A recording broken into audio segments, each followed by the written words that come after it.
to Loki, episode 1. Let me preface this about the whole Loki thing. I'm not going to review every episode. I'm not sure how I'm going to do this. I just didn't. I probably should have just done a Gorillaz music video this week. But I was just like, let's just do the Loki thing, episode 1. For some reason. I don't know why. I'm not going to do all of them. Maybe I'll do a review of the whole series or something. Maybe I'll stop doing reviews of Marvel shows. I kind of was getting a little sick of it. And that sort of, at first, I wasn't as high on this. But I was really high on the last Marvel show I watched, actually, which was MODOK, which I haven't finished, but I need to. And when I came in on this, I wasn't, I feel like I've been burned twice by the whole show. But I want to say this. I think the show sets up things very well. This is a good first episode of a limited, or first issue almost, of a limited series. And it works really well in that. It's setting up Loki. It's setting up the concept. It sets up this time bureau and all that stuff. It sets up everything very well. And they're really smart about that. And I have to give them credit. This is probably the best first episode. But it has some things in it that already make me nervous. And one of the bigger things I really didn't like, actually, was the whole DB Cooper thing. Because, like, all the stuff with Loki and him watching, like, his mother's death and, like, all the various things in it. I should have said spoilers. Loki's mom dies. Why am I acting like that? That's not it. Anyway.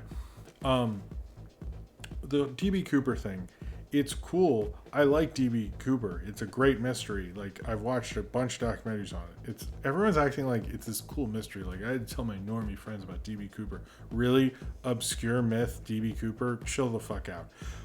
It's just like, I was just like, so many people were like, oh, I know about DB Cooper. I'm like, everybody fucking knows about DB Cooper. It's just like, just stop. Like, the only thing that'd be surprising if someone go like, well, I know who DB Cooper is. That would be interesting, but whatever. It just, like, if they had shown him going to the surface world several times throughout history, like he's like shoots Lincoln and hands John Wilkes Booth the gun or something that was like more mischievous than just like one thing, I would have liked that more. But it's just sort of like, what was that? Like, it's just such a weird thing. And if it doesn't come back, I'm really calling shenanigans on that, because it's like, don't just waste DB Cooper on a fucking Family Guy cutaway gag, guys. I just don't even understand. I understand that. I do think, like, him and Owen Wilson is really great. I think a lot of people have sort of missed Owen Wilson. Some people are saying they hadn't even seen him since Inherent Vice, or seen him in quite a while. But Owen Wilson's a great actor. He was really great in this. I think him and Tom Hiddleston are two actors. Like, Tom Hiddleston was working with a lot of really great directors and has good taste in material, actually. So him and Owen Wilson, I think, work really well, because they generally both have good taste, and it feels like that probably would have happened at some point. I find it a good start, actually. I think it's the best start a Marvel show has had. I kind of want to be less crabby about it, but at the same point, this one feels like it's written like a limited series, because it's like, okay, why did the time people want to keep him? What is he doing here? What is the journey we're going to go on throughout this? And they set all that up exactly, and that's how you do the beginning of a show. That's how you do the beginning of a movie. You set up the premise, you set up Loki, you set up Owen Wilson, you set up all those things, and they do it very well. My main complaint with all these shows is something that MODOK does very well, because MODOK is written like a TV show.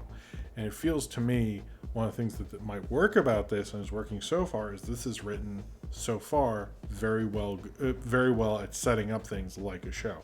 Now, I'm sort of pessimistic, because I've seen them sort of not do that well as the show goes on, but it feels to me like they can do that. I've heard so much about Lady Loki, and people are like, oh, we've seen on-set photos and all this stuff. The person in the cloak at one point, I don't see, that seemed very genderless to me. Like, I have no clue if that's a man or a woman, just like someone in a cloak. I think everyone needs to calm down a little bit about that. I did see the sex fluid thing, because Loki can shapeshift. That might just be something they put in for shapeshifters. I'm not sure, but I think it is a very good start. I'll be less pessimistic about it, but I think I'm more of a MODOK person, really, and I think Marvel, this is kind of a weird growing pains era for them with the TV stuff. I think they're learning, but this feels like a step in a better direction. And it will be fun to see Owen Wilson and Loki, do kind of like Owen Wilson and Shanghai Nights or something. Be a duo going through time, solving crimes and stuff. And maybe that'll work out. Maybe that'll be a really cool show. It sounds like a good premise for a show to me. So I'm excited to see where it goes, but I'm a little worried because I've been burned like too many times this year on these Marvel shows. All right, let's do. I know about the Lady Loki thing. I'm just saying. All right, let's do questions. Can I like Loki and MODOK? You can. You don't have to do what I do all the time. It's fine. I know that he was a lady in the comic. I'm not against Lady Loki. I'm just saying we have no evidence that that's going to happen right now.